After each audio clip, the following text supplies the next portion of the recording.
Hi lads, a wave cut platform is an erosional feature that you need to know about, and you can see here in the top diagram what it looks like and then a real life example on the bottom right.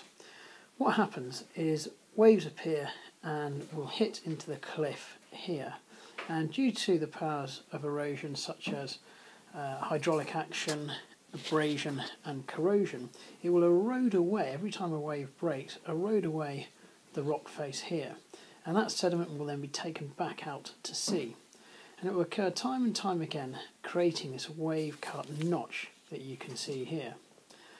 Eventually you'll end up with a huge amount of overhang, and due to gravity this cliff above will collapse down below, making the whole cliff start to retreat, and over time it will retreat further and further back, every time still generating a wave cut notch, but every time overhanging and then collapsing.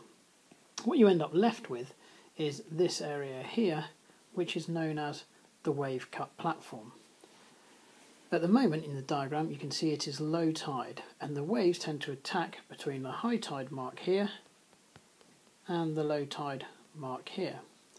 Now the wave cut platform, as you can see in the bottom diagram here, is actually quite smooth, and that's because as the stones are then dragged back out to sea, by attrition they smooth, or an abrasion, they smooth the wave cut platform, and you end up with this fantastic diagram that you've got below. And you can see here that this is where the cliff has retreated to now. At the bottom is where you'll be able to make out hopefully a little wave cut notch, and then obviously you've got the wave cut platform, which is, you've got the arrow going in there. A really important erosional feature, and the key things that you need to remember are cliff retreat, overhang and collapse due to gravity. You must remember that this is called the wave cut notch, and then obviously you are left with the wave cut platform. You will have to make sure that you can label the high tide mark and the low tide mark. Okay, a really important feature that you must remember.